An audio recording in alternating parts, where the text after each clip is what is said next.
Halo, Assalamualaikum teman-teman semua, penikmat kisah-kisah misteri, mitos, fenomena mistis, dan urban legend dimanapun Anda berada.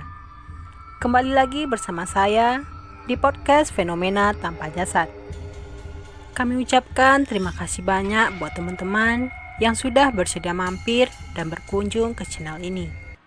Buat teman-teman yang belum subscribe, tolong di-subscribe dulu ya, dan nyalakan juga tanda loncengnya, agar teman-teman selalu dapati notifikasi, update kisah dan pengalaman menyeramkan terbaru dari kami. Dan jangan lupa berikan like-nya jika teman-teman suka dengan kisah yang kami bawakan. Berikan komen jika ada masukan dan sarannya ya. Dan silahkan share video ini jika menurut teman-teman video ini bermanfaat. Baiklah teman-teman, tanpa basa-basi, di kesempatan kali ini kami akan membagikan sebuah kisah yang pernah dialami oleh seseorang. Yang di sini namanya kita sebut saja Pak Kisno. Pak Kisno merupakan seorang peternak kambing di sebuah desa, sebut saja Desa Rawe, tepatnya di Pulau Jawa. Seperti peternak pada umumnya, pada pagi hari dia memberi makan ternak-ternak kambingnya dengan rumput segar. Dan begitu menjelang siang, dia akan mencari rumput segar di perbatasan desa untuk pakan ternaknya. Desa tempat tinggalnya memanglah tidak begitu besar dan juga berbatasan langsung dengan hutan lindung yang merupakan milik perhutanan. Kali ini tidak sama seperti hari biasanya. Sebelum dia berangkat mencari rumput untuk pakan ternaknya, badannya sudah merasa tidak enak. Seluruh tubuhnya lemas dan seakan tidak bertenaga. Saat itu dia sedang menikmati segelas teh hangat dan singkong rebus, ditemani sang istri yang bernama Bu Surti, yang sedang menyuapi anaknya, Mia yang berusia 5 tahun. Pak, Mbok ya hari ini istirahat saja di rumah. Bapak kan lagi nggak enak badan. Atau setidaknya temani Mia main di rumah, ucap Bu Surti membuka percakapan. Nggak apa-apa Bu, nanti juga baikan sendiri. Apalagi rencananya hari ini aku ingin memanfaatkan sedikit tanah di perbatasan kampung sana. Nanti akan aku tanami singkong dan sayur mayur. Lumayan buat mencukupi kebutuhan kita sehari-hari, jawab Pak Kisno. Hah? Apa ibu tidak salah dengar? Sebaiknya janganlah Pak. Tanah itu kan terkenal sangat angker di dusun ini.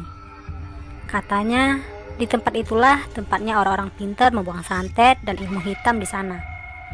Belum lagi, menurut kabar orang yang pernah membuka lahan di sana, mereka sempat menemukan beberapa punden yang sudah rata dengan tanah saking lamanya. Sebaiknya urungkan saja niatan Bapak itu, ujar Bu Surti membujuk. Sudahlah Bu, nggak usah percaya omongan orang. Mungkin mereka hanya tidak ingin ada orang lain yang membuka lahan di sana. Sudah, biar Bapak berangkat sekarang, nanti keburu sore, jawab Pak Kisno. Dengan berbekal karung dan sabit, serta sebuah cangkul, Pak Kisno berangkat berjalan menuju sebidang tanah kosong di perbatasan desanya. Tak butuh waktu yang lama, dia pun sampai di tempat tujuannya itu. Kemudian diambilnya rumput-rumput segar tersebut untuk pakan ternaknya. Lalu dimasukkannya ke dalam karung. Entah kenapa suasana pada hari itu tidak seperti biasanya. Suasana yang tadinya sepi tiba-tiba menjadi riuh oleh suara burung gagak yang saling bersahutan. Sama persis seperti di pemakaman. Seketika Pak Kisno dikejutkan dengan tiupan angin kencang. Angin itu seakan berputar-putar mengelilinginya. Tak lama kemudian, sebuah kejadian aneh dialaminya. Terdengar suara banyak orang yang sedang bercakap-cakap di sekitarnya. Seakan-akan dia sedang merasa di sebuah pasar. Namun, tidak begitu jelas apa yang mereka bicarakan. Dirinya yang kebingungan, celingukan mencari asal suara itu. Tapi tak ada seorang pun yang dia temukan. Dengan rasa kebingungan tersebut, dia terus melanjutkan pekerjaannya. Kemudian Pak Kisno seperti merasa begitu banyak sekali mata yang sedang mengawasinya tanpa wujud. Setelah selesai dengan rumput pakan ternaknya, dia mulai mengayunkan cangkulnya untuk menggemburkan tanah.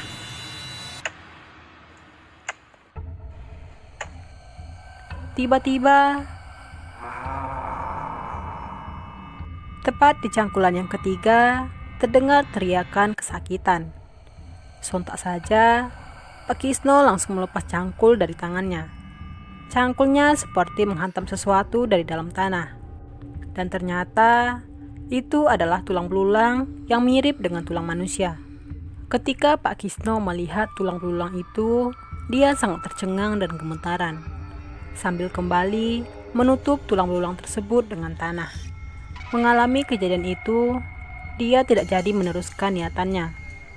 Dan dengan buru-buru, dia segera meninggalkan tempat itu. Tepat di langkah kakinya yang ketiga, suara teriakan kesakitan itu terdengar berulang kali.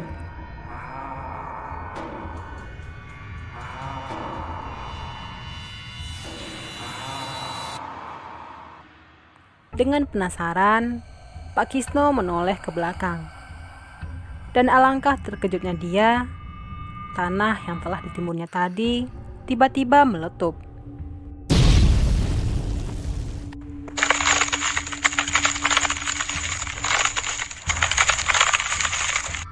Di sana nampak tulang belulang yang tidak sengaja tercangkul olehnya tadi.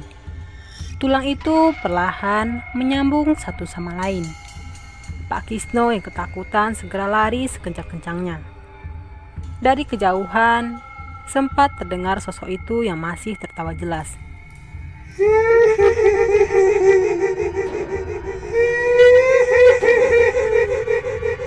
Setibanya di ujung desa, sosok itu sudah tidak terlihat lagi olehnya. Tapi, suatu keganjilan kembali dialami. Karung rumput yang dia panggul mendadak menjadi berat, dan dadanya terasa begitu sesak. Dengan terengah-engah, dia pun terus melangkah menyusuri jalan kampungnya. Keadaan yang sama sekali belum pernah dialaminya selama ini. Semenjak saat itu, Pak Kisno jatuh sakit. Tidak begitu jelas penyakit apa yang dideritanya. Pada malam-malam berikutnya, hampir setiap warga mengalami kejadian aneh. Pintu kandang ternak milik mereka sering terbuka dengan sendirinya.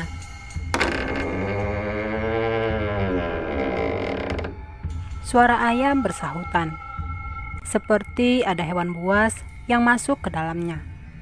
Mula-mula hanya telur dan ayam peliharaan milik warga yang hilang tiap malam. Dan semula, warga juga berpikir kalau itu merupakan ulah biawak atau hewan buas lainnya.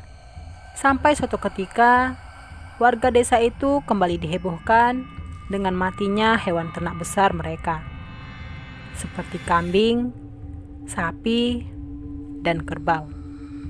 Hewan-hewan itu mati dengan perut yang tercabik. Mereka pun masih menduga itu adalah ulah harimau yang memangsanya. Kemudian, warga desa menyiapkan perangkap dengan umpan seekor kambing. Dengan harap-harap cemas, mereka mengintai dari balik rumah mereka. Tiba-tiba, dengan jelas mereka mendengar langkah kaki mendekati perangkap itu.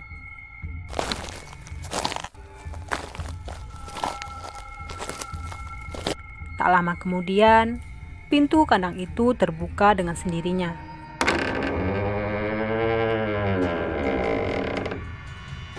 Umpan kambing yang berada di dalam kandang itu terdengar mengembek kesakitan. Dengan sigap mereka mengepung kandang itu. Kemudian terdengar suara tulang yang saling beradu di dalam kandang. Perlahan, warga mulai membuka kandang itu. Dan betapa sangat terkejutnya mereka saat itu ketika di sana terlihat sosok tulang belulang yang mereka sebut Jerangkong. Dia sedang melahap ternak mereka sambil tertawa terkekeh-kekeh.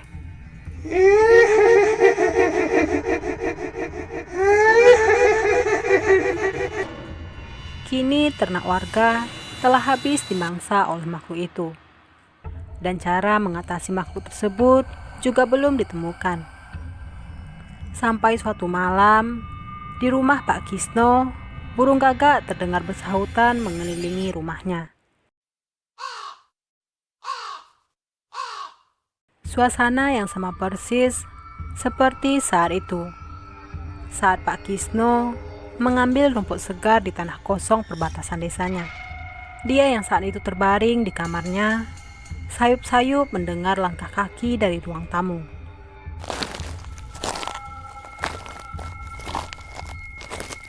Perlahan, pintu kamar anaknya terbuka dengan sendirinya. Mau kemana, Mia? Malam-malam begini?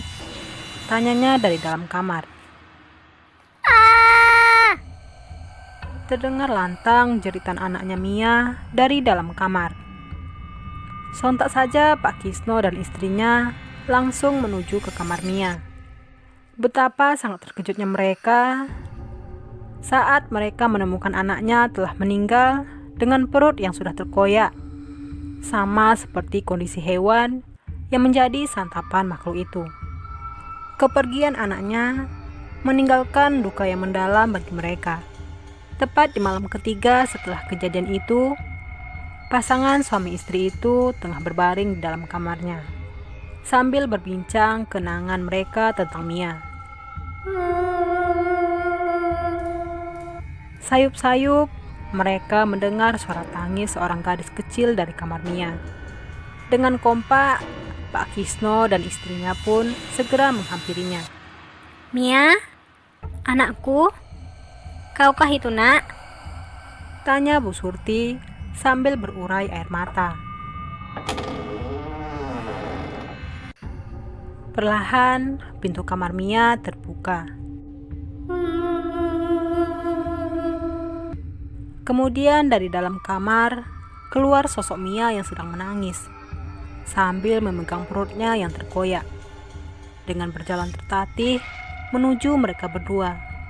Tolong, sakit, Pak, Bu. Di sana terlihat sosok Mia mengulurkan tangannya minta tolong. Tiba-tiba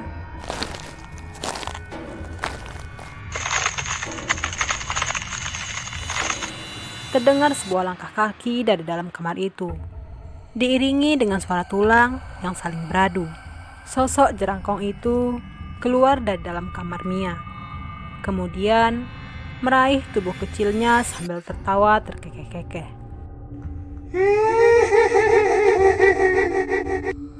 Bapak, Ibu, tolong. Seketika itu, pintu kamar Mia terbanting dengan sendirinya dan kemudian tertutup rapat. Ini adalah sebuah kisah yang benar terjadi, namun tidak semua orang yang mengalaminya. Tergantung bagaimana Anda menyikapinya.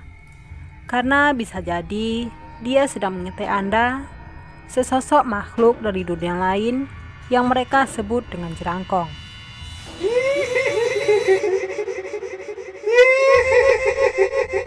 Oke teman-teman, sampai di sini dulu kisah misteri dan kejadian mistis kali ini dari fenomena tanpa jasad.